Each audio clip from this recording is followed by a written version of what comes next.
I'm Kate Welsh-Schofer. Remember, you can send us any ideas for this show by texting 716-849-2220. Our top story today is once again the Bills Stadium and the negotiations that took place. As you know, the Pegulas, Erie County officials, and Governor Hochul all announced a stadium deal Monday. The $1.4 billion stadium is expected to be completed by 2026, and New York State taxpayers are on the hook for $850 million. Just yesterday, Governor Hochul pledged over $400 million from a settlement with the Senecas to be used toward the new stadium. When the stadium agreement was announced, Two on Your Side submitted a Freedom of Information request with Erie County and New York State to obtain a signed copy of the agreement. Spoiler, we got it. And we printed it out. There is not a whole lot in the full 17-page agreement that we haven't already reported, but you can read it for yourself right now on WGRZ.com. And the way the agreement was reached is our main topic of conversation today. Joining us live is Congressman Tom Suozzi, who also, we should know, is a Democratic candidate for governor. Congressman, thanks for joining us on the town hall tonight. Hey, thanks so much for having me on. I really appreciate it. So you held a press conference earlier today, essentially calling out the stadium deal between the state and the Pegulas. Let's just start with what your main concerns are. Well, it hasn't been a transparent process. I mean, New York State has the highest taxes in America. We have a crime crisis. And New York State was rated the worst run, most corrupt state in the country back in August by the Washington Post. We've had this problem for years in New York State where things are just not disclosed to the people. How can you propose a $1 billion deal 4 days before the budget is due and then expect everybody to vote on it right away? Let's go through a hearing process. Let's discuss it. Is it better that it's in the suburbs or should it be in downtown? Should it be paid this much money? It's the most lucrative NFL deal in the history of the sport. $1 billion for 8 home games? So let's at least have a debate about it. Let's have a debate to discover how this deal was reached.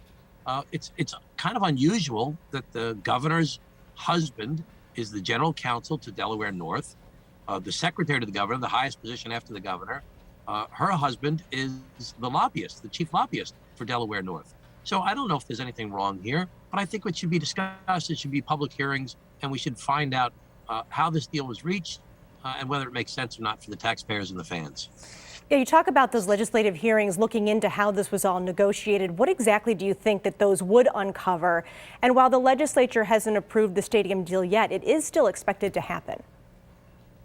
It's supposed to happen within days. I mean, $1 billion deal that's going to be in place for decades, that's going to have a tremendous impact on the region, and on the taxpayers and the rest of the country and the rest of the state as well. Don't you think we should at least have some debate about it? It was described in the New York Times as a secretive negotiating process.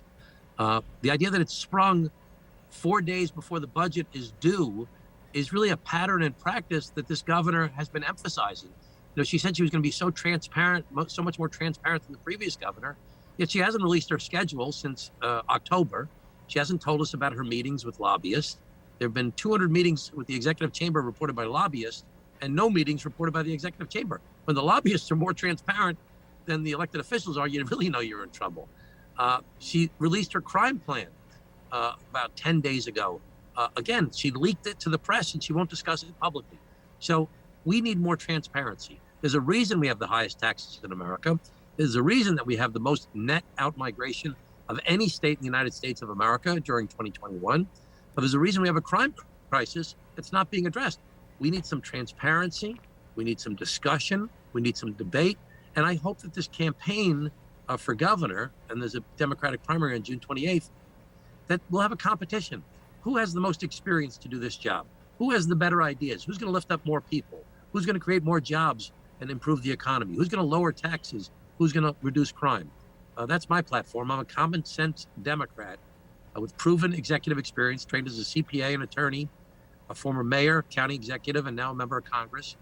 And I think that I have a platform to reduce crime, to cut taxes, and to help our troubled schools. That is what the people care about, not secretive deals sprung on everybody at the last minute. Getting back to the stadium deal, what do you say to those who contend that nobody negotiates financial deals in public? Isn't there an expectation that talks like this generally are private? Well, listen, I have no problem with people negotiating a deal. There's no problem with negotiating a deal. It happens to be the most lucrative, the richest public subsidy ever in the history of the NFL. And the idea that we're going to pass it in 4 days from the day it was disclosed is nonsensical. Let's at least debate whether or not this deal makes any sense. I don't think it does. I've negotiated deals like this before. I got the developer to pay for the whole thing.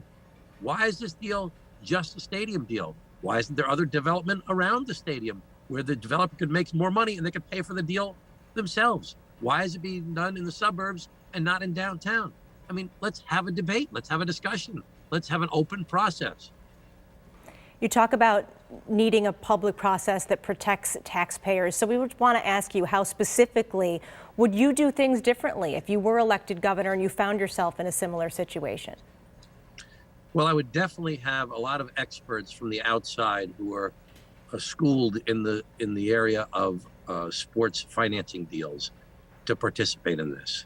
I would make sure that we brought in experts to help us negotiate the deal. Listen, I've negotiated these deals before. I had outside experts helping me to do it. And when I negotiated a deal that actually didn't end up going through, it was for the Nassau Coliseum to keep the Islanders on Long Island. That deal didn't happen. Then the next county executive said he wanted to have it publicly financed. That was voted on a referendum. It was voted down. And then ultimately, the developer of the new Coliseum paid for the whole thing themselves. And the way that it was done, similar to the deal that I had negotiated, there was other development along with the arena, along with the stadium in this case, where you could have retail nearby, you could have housing nearby, that would create more economic development for the region. That's why so many people are pushing that it's done in downtown. I mean, my instinct is that it should be in the downtown and it should be used to try and reinvigorate downtown Buffalo. But I can understand that there's local knowledge. Maybe there's people locally that think it's better to have it out in the suburbs. I can understand that that's a debate that's worth having, but let's have the debate at least. Let's at least have a public process, not propose it one day and say, oh, I want to pass to the budget 4 days later for the richest deal in the history of the NFL. We've been talking with Tom Suozzi, a congressman for New York's 3rd District. He's also a Democratic candidate for governor. Congressman, thanks again for joining us tonight. Hey, thanks so much for having me on. Have a great day. Thank you. Go Bill. And we did reach out to Governor Hochul's office to respond to the remarks made by Congressman Suozzi. We have not heard back.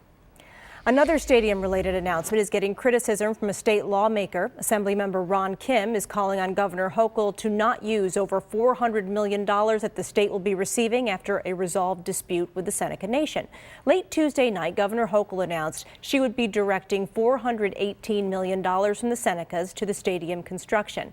Assemblymember Kim, who represents a New York City area district, says that money could be put toward a program like the Hudson Valley Community College and have an estimated $10 billion return on investment. We also asked Governor Hochul's office to respond to this as well. Again, we did not hear back.